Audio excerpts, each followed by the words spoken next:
Merci Charles, merci Emmanuel, merci de nous recevoir ici dans un lieu tellement chargé d'histoire.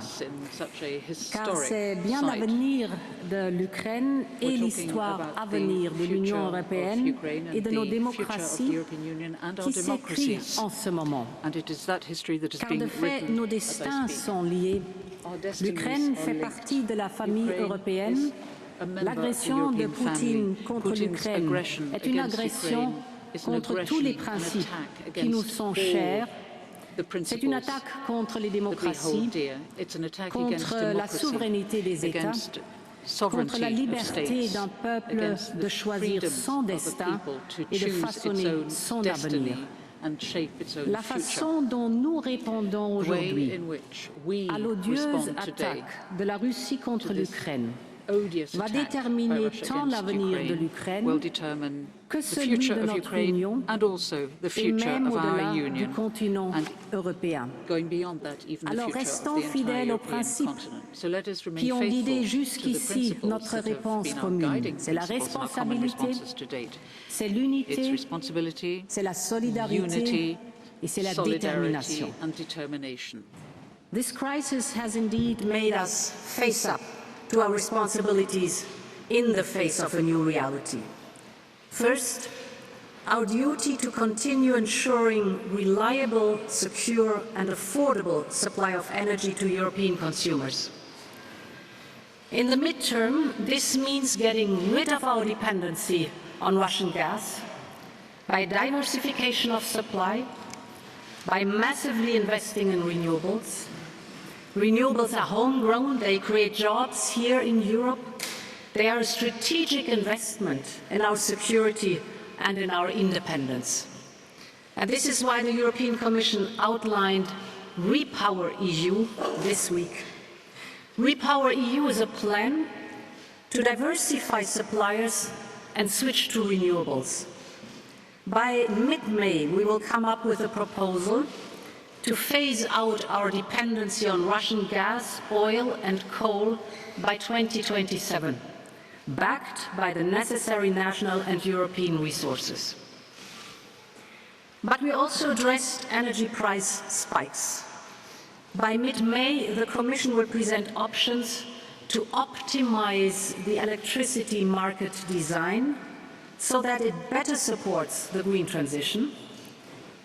But consumers and business need relief now, and therefore this week the Commission came forward with guidance on price regulation in these exceptional circumstances, and the possibility of a new temporary crisis framework for state aid to support struggling businesses. This is complemented by the option given to Member States to tax windfall profits from energy groups. And finally, by the end of this month, the Commission will present options to limit the contagion effect of the rise of gas prices to electricity prices. Finally, we need to be ready for the next winter, so we will set up a task force that will design a refilling plan for the next winter and coordinate the operation. Beyond this first step, the European Union needs to define a longer-term EU gas storage policy, and therefore the Commission will table a proposal to fill up underground gas storages to at least 90% of their capacity by the 1st of October each year.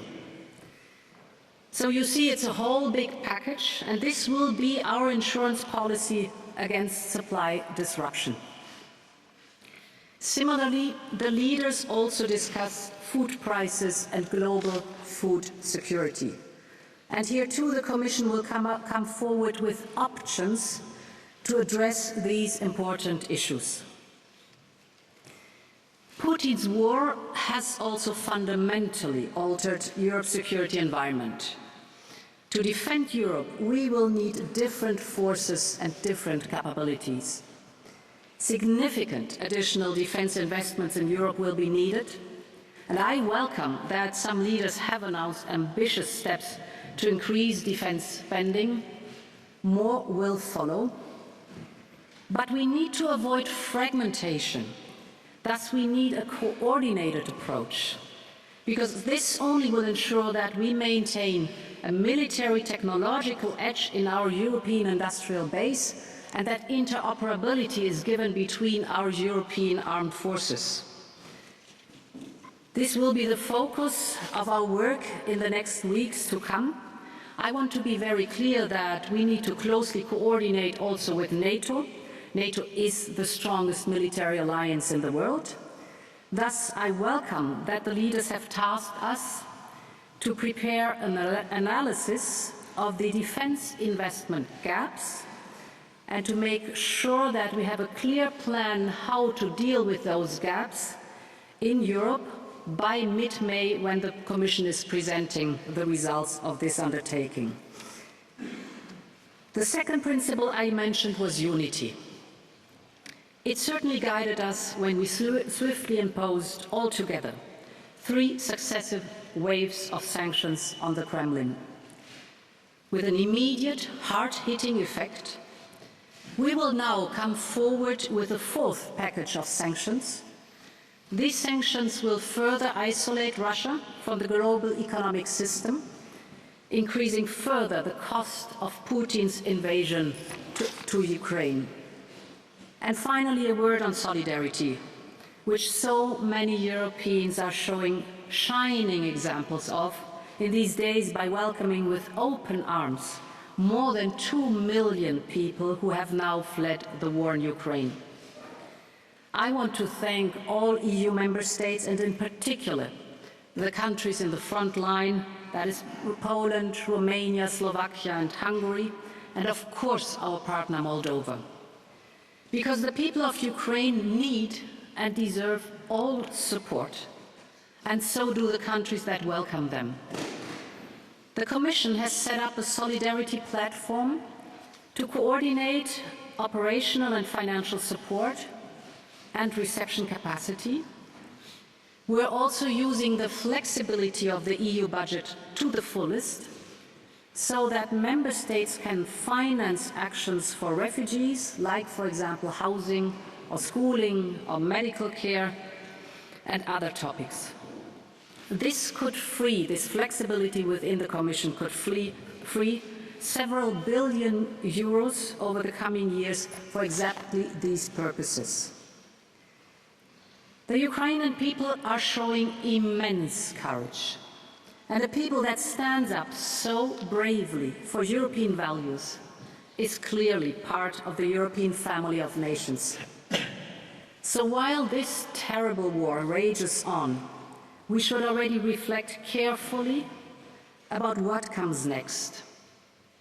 The membership applications of Ukraine are expressions of national sovereignty, of its will and its right to choose its own destiny. Today, we have opened the pathway towards us for Ukraine. They are part of the European family. Thank you.